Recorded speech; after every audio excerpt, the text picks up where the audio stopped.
Hi class, so this is a continuation on our current topic, which is the introduction to entrepreneur. So for now, we're going to discuss characteristics of Filipino entrepreneurs.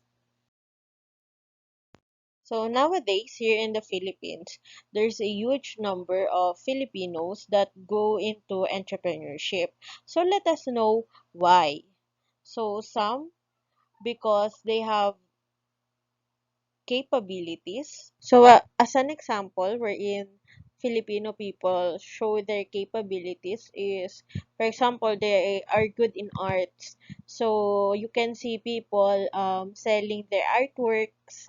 Um, Also, for example, they know how to weave clothes or make certain furniture. So that's the starting point why they enter entrepreneurship. Also, this is an opportunity for income creation and employment for the people. So, especially right now, this pandemic, a lot of people lost their jobs. So, in order for them to survive and to still have food on their table, so they pursue entrepreneurship. Especially also right now, the online business is really booming. So aside from that, there are people that were given an exposure by various forms of media. That's why they entered entrepreneurship. So one great example of these are people under YouTube or social media influencers. So they have a group of followers already. That's why they already have the market on where they can sell the product or any service that they can give. So it's actually an advantage from them. That's why they entered the business venture or they entered being also an entrepreneur. It is an interesting note that there are more females than males that are engaged in the early stage entrepreneurial activities here in the Philippines. However, in the more advanced stages of entrepreneurial activity, the gender proportion of entrepreneurs and managers become more even. So what does this imply? So it implies that males tend to be more resilient in staying in business, as females withdraw at the intermediate stage. So we tell that at an early stage, most of the females are the one who are engaged. So, but at the end, so most of them withdraw as well. So it is um, implied that males tend to be more resilient than females. So another interesting fact is in terms of age, entrepreneurship in the country attracts more young individuals. So given the extent of youth unemployment in the country, entrepreneurship becomes a viable employment option for the young. So this result is consistent with the conclusion of entrepreneurship in other developing countries. So one example why entrepreneurship is very popular to the young individuals is it is where they can express themselves. It is also where they can put their creative minds or ideas. And also the youth of today are very maabilidad. So they can earn money on their own to be able to send themselves to school or to have extra money. So that's one reason why they are more attracted to become entrepreneurs. In terms of educational attainment, almost half of entrepreneurs in the early stage development have finished secondary schools. However, entrepreneurs that own firms at the mature stage of entrepreneurship have higher levels of education. So this is aligned with the empirical results in other countries, showing that mature firms and those that create higher value added have more educated managers and entrepreneurs. So it only mean that if the higher the educational attainment, the higher or the bigger the business could be, because they can apply their business subjects or the things that they've learned during undergraduate studies. While if you finish secondary schools, the skills and the learnings are more limited than having able to study college or higher levels of education. So here in the Philippines, there's a lot of business, or there are many entrepreneurial activities. So it does include electronic repair, so selling appliances, food, personal beauty care, advertising, laundry services, manufacturing, consultancy, and also business services. So that's just a few entrepreneurial activities or business ventures here in the Philippines. So let's go now to entrepreneurial decision making. In the previous sections, we discussed how some individuals are more inclined to set up business. But entrepreneurship is not only confined with the forming of intentions and the crafting of business plan. So the core of entrepreneurship is aimed at the actualization of intentions and is directed toward the implementation of those business plans. So, as intentions are translated into actions and as plans are implemented, so the entrepreneur must make decisions. So, these decisions are influenced and produced by mental processes referred to as thinking. So, in this section, we will discuss the various types of thinking that influence entrepreneurial decision making. So, the type of mental processes that we will cover includes critical thinking, creative thinking, and strategic thinking.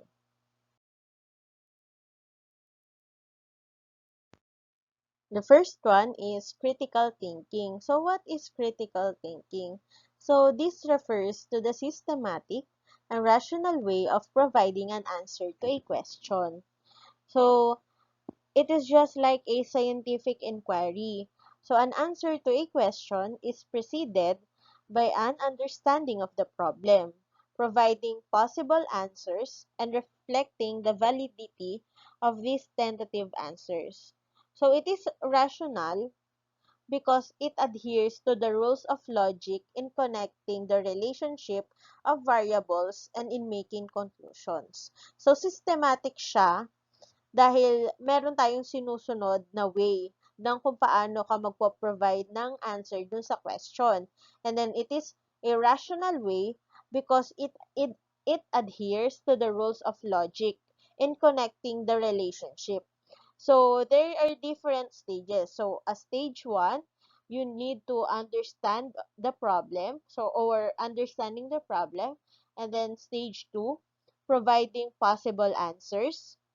And then stage 3, reflecting on the validity of these tentative answers. So that's why critical thinking is being referred to as the systematic and rational way. Aside from providing an answer, critical thinking also explains what is going on.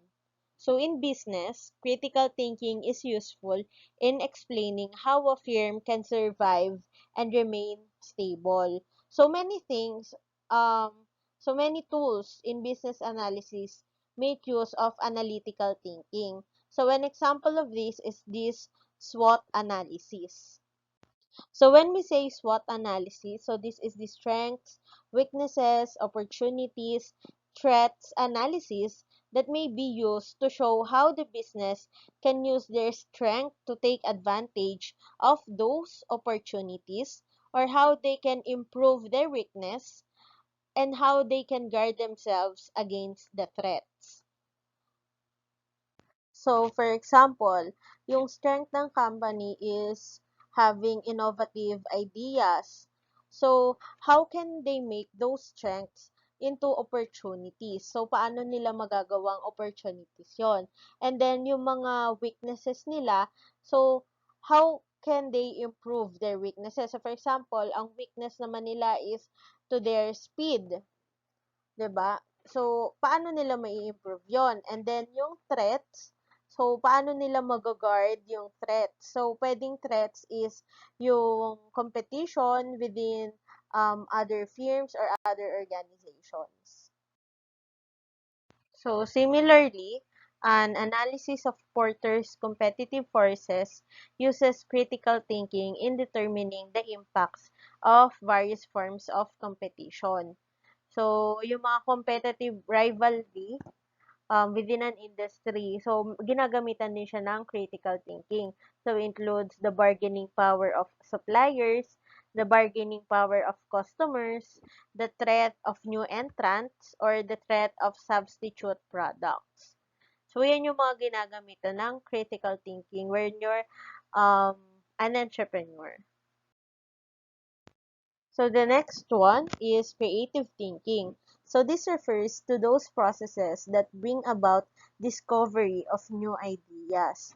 So it does not follow a systematic or analytical process like the critical thinking, since it looks at the things from different perspectives.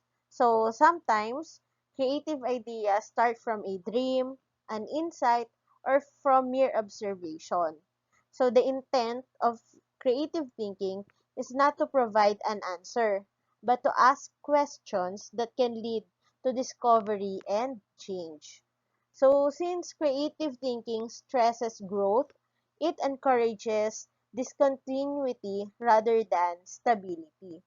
So, thus, it is useful in developing new products and new systems in business operations. So, kapag sinabi mo kasing stability, so stable lang, stagnant, so parang tuloy-tuloy lang yung nangyayari.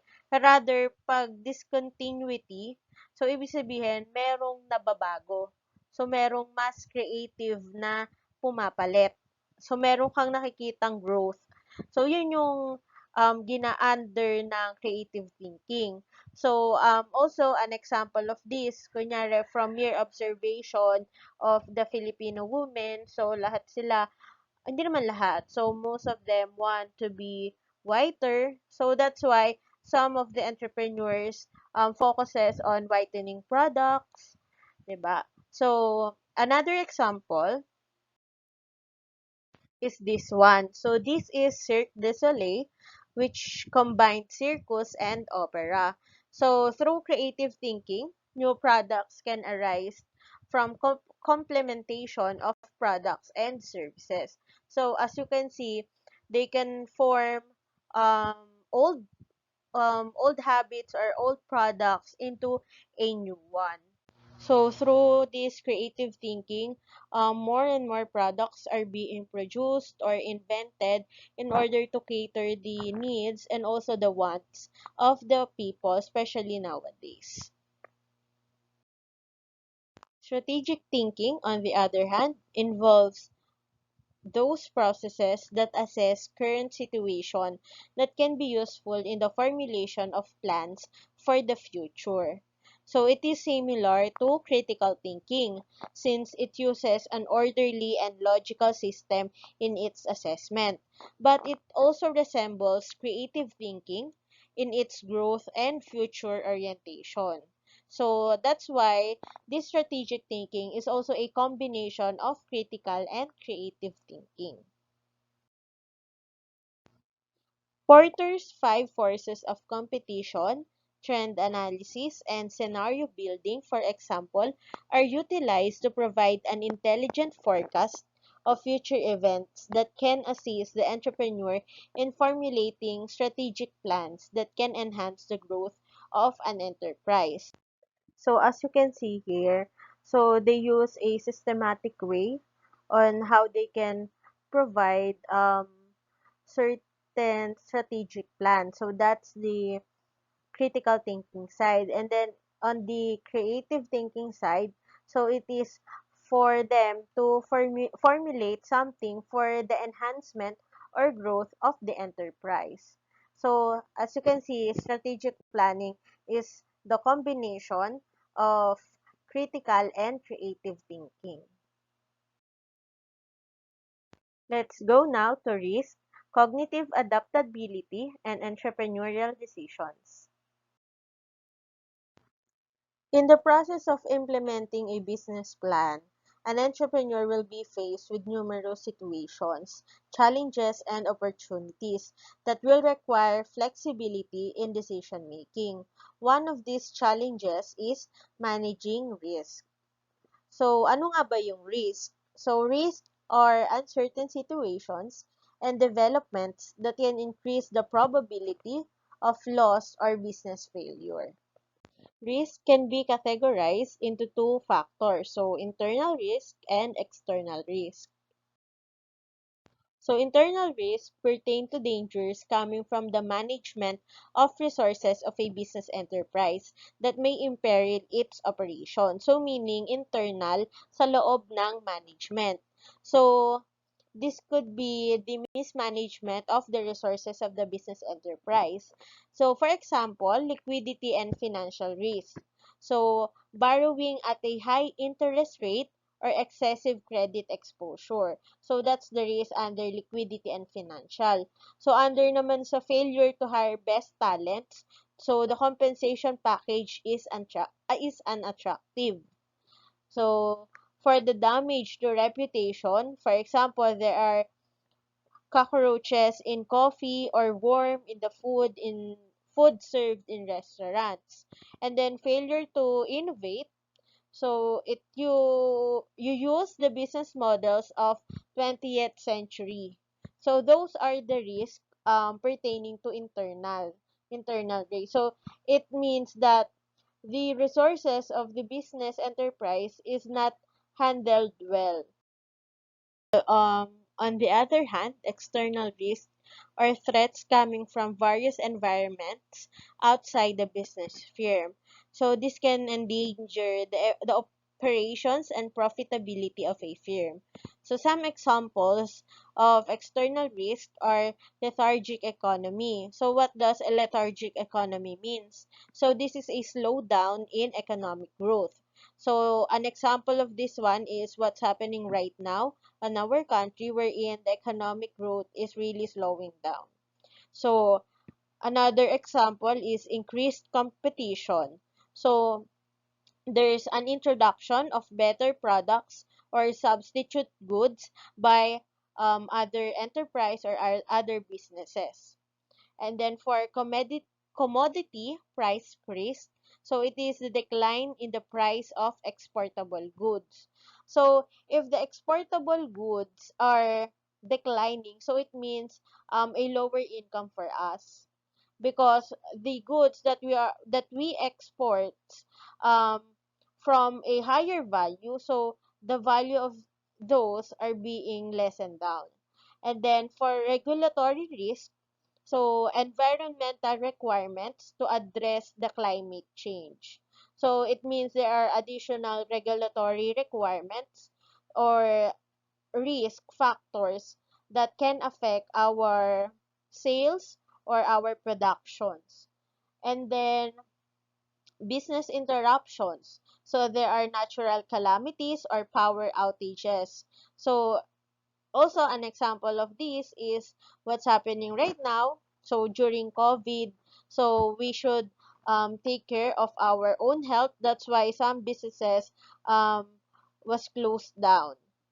So, yon. So, those are the risks. And also, political risk, where if there's a war or civil disturbances. Process of identifying, assessing, and responding to this risk is called risk management. Entrepreneurs must respond to these various risks. In this light, they need to develop what we call cognitive adaptability. So, cognitive adaptability refers to the ability of individuals to be involved in the process of producing several ways of decision making based on the identification and management of changes in their environment. So, this cognitive adaptability in Tagalog means nagbibigay malay sa kakayahang umangkop.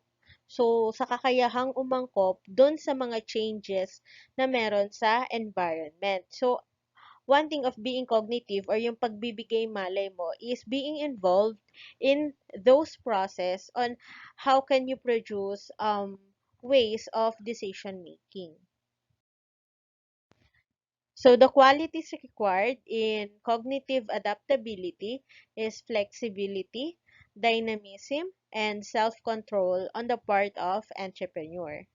So with this flexibility, the entrepreneur can shift from using critical thinking to creative thinking, or from strategic thinking to short-term thinking in making decisions. So depending on the objective being pursued.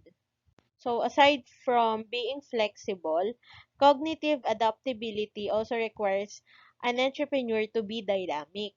So when we say dynamic or the dynamism of an entrepreneur, so it is needed in the light of the variety of changes, situations, problems, and issues that he has to confront. So this implies if there is no uniform response to these developments. So, a dynamic entrepreneur should be aware of what is going on outside his company and should be receptive in providing appropriate response to the changes in the environment. So, dynamism may require him to combine various processes of thinking for the needed decision making. And then also, cognitive adaptability also expects the entrepreneur to have self-control in making decisions. So, although decisions should be made to respond to the changes in the environment, this should not be made in undue haste. So, hindi yung parang bigla-biglaan na parang hindi mo na pinag-isipan. So, the decision of an entrepreneur should be formulated after careful analysis, deep reflection, and even intuitive thought. So again, class, in order to have this cognitive adaptability, so entrepreneurs are being required to be flexible, dynamic, and to have self-control in making business decisions. That concludes chapter 1